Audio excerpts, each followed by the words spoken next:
जिला कलेक्टर की गाड़ी के सामने बैठे दिव्यांगजन पेंशन बढ़ोतरी की मांग को लेकर किया धरना प्रदर्शन, सौंपा ज्ञापन। शुक्रवार को दिव्यांगजनों ने शिक्षा, रोजगार और पेंशन में बढ़ोतरी की मांग को लेकर सरकार से गुहार लगाई है। जिला कलेक्ट्रेट धौलपुर पहुंचे दिव्यांगजनों ने अपनी शिकायत कलेक्टर श्रीनिधि बीटी को सौंपी, जिसमें उन्होंने पेंशन बढ़ोतरी के साथ साथ अन्य योजनाओं में लाभ देने की मांग की है। इस दौरान दिव्यांगजनों ने जिला कलेक्टर की गाड़ी के सामने बैठकर धरना प्रदर्शन किया। दिव्यांगजनों ने बताया कि उन्हें वर्तमान में केवल 1,250 रुपये मासिक पेंशन मिलती है, जो घर चलाने व चिकित्सा के लिए नाकाफी है। उन्होंने मांग की है कि उनकी पेंशन राशि को बढ़ाकर कम से कम 3,000 से 5,000 रुपये किया जाए, ताकि वे भी सम्मानजनक जीवन जी सके। जिला कलेक्ट्रेट धौलपुर पहुंचे दिव्यांगजनों में बच्चे और उनके पेरेंट्स भी शामिल थे। उन्होंने बताया कि सरकार द्वारा जो पेंशन दी जा रही है, उसमें गुजारा करना मुश्किल हो रहा है। इसके साथ ही पीएम आवास सहित अन्य योजनाओं का सही रूप से फायदा तक नहीं मिल पा रहा है, जिससे उन्हें आर्थिक अभावों का सामना करना पड़ रहा है।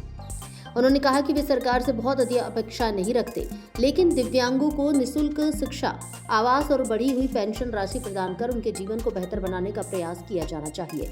दिव्यांगों ने अपनी व्यथा बताते हुए मांग की है कि मिल रही 1,250 रुपये मासिक पेंशन से भरण पोषण, चिकित्सा और शिक्षा संभव नहीं है, इसलिए पेंशन में वृद्धि की जाए ताकि उनका जीवन यापन सही ढंग से हो सके। सरकार जो हमें वर्तमान में 1,250 रुपये दे रही है, तो इससे क्या हो सकता है? 1,250 रुपये। एक बात मानो, कलेक्टर साहब से मेरा आग्रह है कि कम से कम दिव्यांगों की तरफ ध्यान दें। दिव्यांगजन एक असहाय सहारे, जिस सरकार के सहारे पर जीवन जी रहे हैं, वो भी सरकार विकलांगों की तरफ ध्यान नहीं दे रही है। ये बहुत आग्रह की बात है। उनसे आग्रह करती हूँ कि वो रोजगार दिलाएं इन्हें कुछ, और इनको स्कूटी प्रदान करें। कुछ दिव्यांगजन ऐसे हैं जो उनके पास स्कूटी लायक है, लेकिन उनको स्कूटी आवेदन तो कर देते हैं, लेकिन स्कूटी नहीं मिल पा रही है अभी तक। कुछों को मिली नहीं है और कुछों को मिल चुकी है, और जिनको मिली है उनके लिए कम से कम स्कूटी के साथ में उनको एक स्मार्ट कार्ड पेट्रोल के लिए दिया जाए, जो 50% छूट की जाए उस पर विकलांगों के लिए। अगर पेंशन की पेट्रोल ही डरा लेगा तो वो अपना जीवन यापन कैसे करेगा? ये सरकार को सोचना चाहिए, क्योंकि 1,250 रुपये आज के वर्तमान में 1,250 रुपये विकलांग को मिल रहे हैं। वही 1,250 रुपये वृद्धा अवस्था में मिल रहे हैं, जो रोजगार करके अपने कमा के पेंशन से ज्यादा तो कमा लेते हैं। विकलांग सिर्फ एक पेंशन के ही भरोसे रहते हैं, उनके पास कुछ नहीं है। एक 1,200 रुपये में वो क्या जीवन यापन कर लेगा?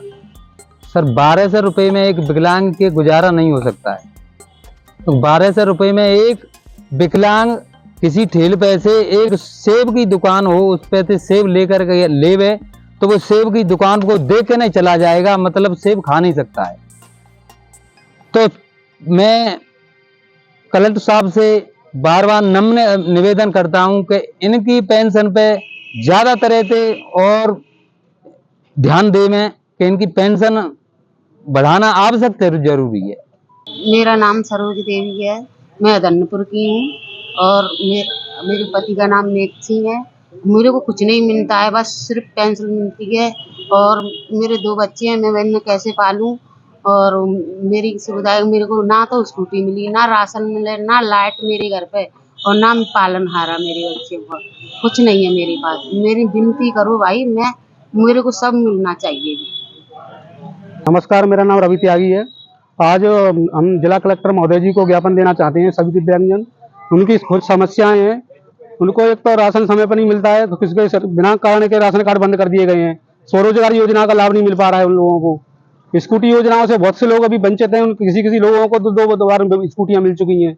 उनकी पेंशन की ज्यादा समस्या है, पेंशन समय से नहीं आ पा रही है। कुछ लोगों की तो पेंशन जुलाई से अभी तक आई नहीं है, उनको जून महीने की पेंशन मिली है, अभी तक उनको वितरण नहीं किया गया है। और पेंशन वृद्धि करने के लिए हम सभी लोग यहाँ पर ज्ञापन दे रहे हैं। तो हमारा धौलपुर जिले के दिव्यांग लोग आए हुए हैं यहाँ पर,